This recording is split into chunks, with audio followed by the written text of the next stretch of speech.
Hey guys, this is going to be a pretty rudimentary video. It's also kind of an intro. I'm hoping that this forum kind of expands and grows as the production starts again at the FOMOCO. So this one is just kind of something I wanted to share in my experiences with this dash cam. So I picked this up from Amazon. It's a Kingslim dual dash cam D4. They have a few different models, but this one comes with a front and rear camera. It says it's a 4K front and a 1080p rear, along with the touchscreen. It has a few other features you can kind of see here, Wi-Fi, GPS, a good field of view. So in my experience, I'm not a big fan of the way that dash cams look when it comes to just taking up real estate on your front windshield. So as a result, I took the rear one and I put it up front. And because I don't need 4K in front, this is more of it's nice to have, but it's not that essential to me. If you need the best quality camera, go with a different system. Don't buy this Kingslim, buy something really good, and then just stick with that. But what I got here is a very seamless system, and I'm going to show you how I ran it, and I'm going to show you kind of how I masked it as well. So I got the Badlands with the Badlands, so I got the Bang & Olufsen. So up front, I'm not sure if this will work on any other models because the speaker layout and the front of the dash might be different, but I did want to show how everything is looking right now. So the rear camera, sorry for some glare, is actually right up here, okay? And this honestly makes it really easy because then I just plugged in the 12 volt in the back. And so I just ran the cable. I had some of this nice Alcantara-like material. It's like a faux suede that is adhesive. So I stuck it right over the dash cam to kind of take some of the heat off. I know it's black, so it's gonna naturally get some heat, but just right off the top of the camera. I didn't want it to overheat or anything. And then I just kind of routed the camera wire up under the where the glass meets the dash, around the side, and then it pops out over here. Okay, and at that point the kit has some adhesive material that you can use. I like it a lot. It's double-sided, so you don't have to really play with it too much. It stays there really nice. And then I use some of the more tape and more of the adhesive here. You can use, I'm sure you can get away with black electrical tape as well, but I wanted something with a little bit more I don't want to say class, but it's my car. So so I routed this is like a 3.5 millimeter. It's almost like a headphone jack that goes into the rear unit, which is actually the front unit, but it's in the rear of my vehicle. I routed it under the kind of WeatherTech Bronco Sport liners that came from the factory, and then it runs all the way back and into the trunk. So that's where I'm gonna pick up. So what I got here is, I'll orient you, but I got the glass. So the glass will come up, and there's the camera. Okay, so that's actually the front camera, but again, it's in the rear. I taped the two wires together. I got these clips here, and I got another one here to allow for me to open both, if I needed to. So now I'm gonna pop open the full door.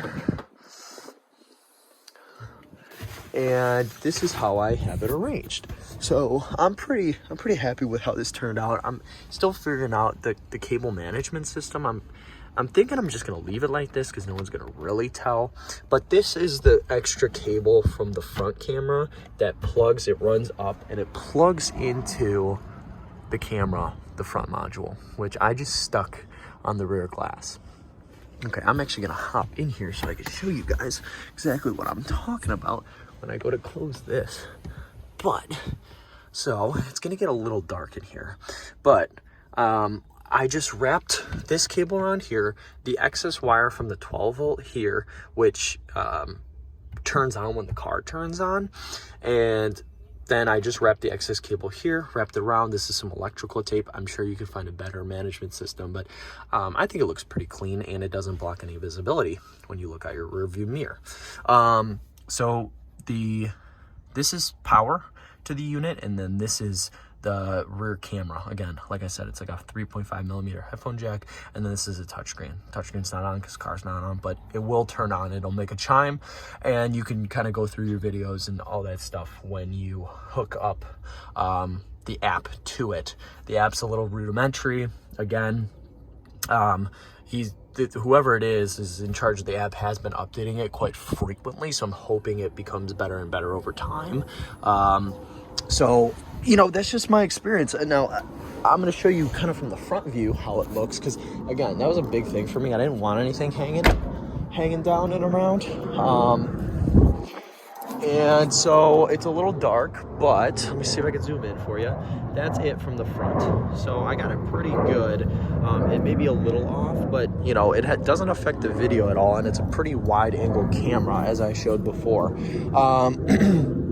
And last but not least, I'm just going to take over the driver's side. I know this is getting to be a little bit longer of a video, and everything is, you know, pretty much good with the dash cam. I've gone over everything there, but I wanted to show you what I did to my Badlands, and, you know, maybe some ideas for the people out there. I went on YouTube. I picked up some of that, like I said, that faux suede. I think it really looks good. The biggest thing is it's not really noticeable. It really blends in very well to the black. And you know, unless I point it out to people, they don't notice it. And Ford, unfortunately, has some seams that run where they clip these together. And when I was touching it, you know, it was a raised seam, and I was running into it, and it didn't feel very good. So I just tossed this right on under here as well. And it was the same thing in this door panel right here. So I got a piece right here. You can't really see it. I can trim it even further if I wanted to. I don't care. So when I place my hand in here, it feels really good.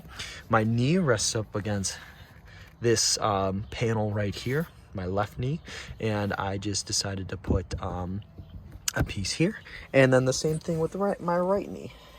I just cut it out and put it along here, and again, I think it looks good. Hey, how are you? And then thank you, I appreciate it. And then last but not least, and that was my neighbor, I put one right here. This is just a big old block. And this is just to prevent the seatbelt from hitting and rubbing. What's nice about this material here is I've taken it off, and it doesn't leave any goo behind or any residue, and it has held up. Now with the temperature's been pretty mild in the city, should say Chicago of recent, so I don't know how that's going to hold up over time, but for right now it seems to be really, really nice. Well, thanks. I look forward to kind of continuing to modify my car, but that's all for now.